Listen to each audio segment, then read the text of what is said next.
भारत की हमेशा से नीति रही है कि हम किसी को छेड़ते नहीं, लेकिन कोई हमें छेड़ेगा तो हम छोड़ते नहीं।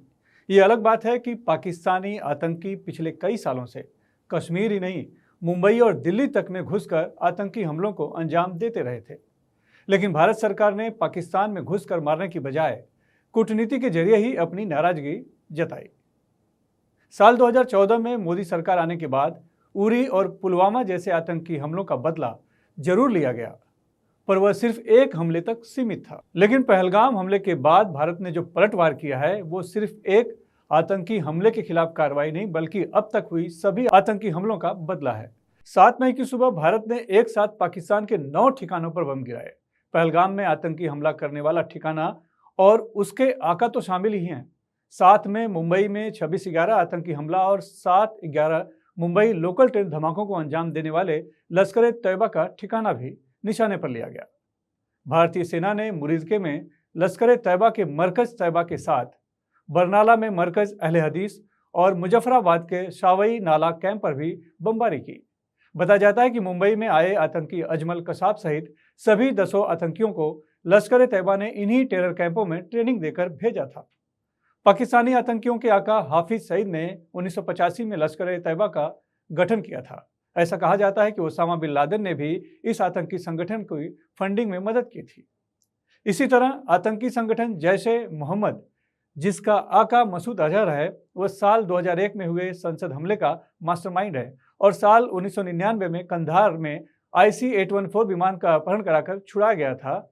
आज सुबह भारतीय सेना ने जैश-ए-मोहम्मद के बहावलपुर स्थित मरकज सुभान अल्लाह सहित 13 कला के सरजल कोटली के मरकज अब्बास और मुजफ्फराबाद के सैयदना बिलाल कैंप पर भी मिसाइल हमले कर उन्हें तबाह कर दिया। पहलगाम आतंकी हमले की जिम्मेदारी लेने वाला TRF आतंकी संगठन भी जैश-ए-मोहम्मद का ही एक हिस्सा है। अर्थात भारतीय सेना ने एक ही बार में 9 आतंकी ठिकानों पर हमला कर एक साथ सभी का बदला लिया है, जिसकी कल्पना भी नहीं की गई थी।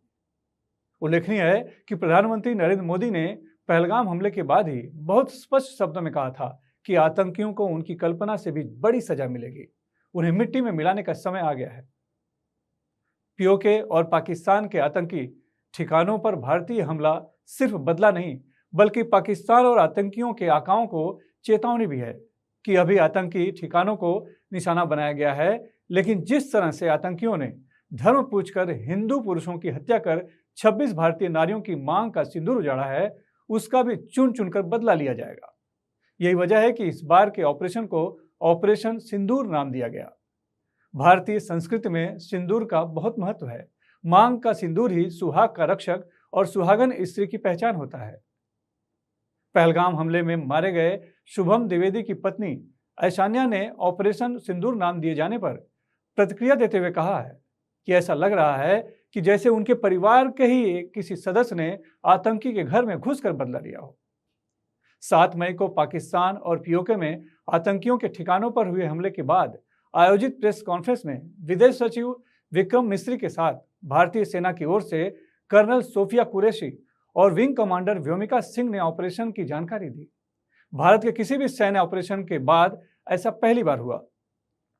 इसका भी संदेश स्पष्ट है कि भारतीय स्त्रियां भी दुश्मनों का मुंहतोड़ जवाब देने में पूर्णतः सक्षम हैं। एक और बात, जिस तरह आतंकियों ने धर्म पूछकर निर्दोष नागरिकों को निशाना बनाकर भारत में धार्मिक द्वेष फैलाने की कोशिश की थी, कर्नल सोफिया कुरैशी के जरिए भारतीय सेना के पराक्रम की कहानी सुनाकर उसका जवाब भी दे दिया गया है कि देश एक है। कुल मिलाकर भारत सरकार ने एक ही दिन में पाकिस्तान और वहां बैठे आतंकियों के आकाओं को स्पष्ट संदेश दे दिया है कि अब और आतंकी कार्रवाई बर्दाश्त नहीं की जाएगी और जरूरत पड़ी तो घर में घुसकर मारा जाएगा। पूर्व थल सेना अध्यक्ष मनोज नरवणे का ट्वीट, यह पिक्चर अभी बाकी है, दर्शाता है कि भारत ने आज जो किया वह सिर्फ शुरुआत है। आतंकियों को पूरी तरह से समाप्त किए बिना अब भारत शांत नहीं बैठेगा। श्रेष्ठ भारत पर खबरों से जुड़े रहने के लिए चैनल को सब्सक्राइब और लाइक करें, बेल आइकन दबाएं और देखते रहें श्रेष्ठ भारत।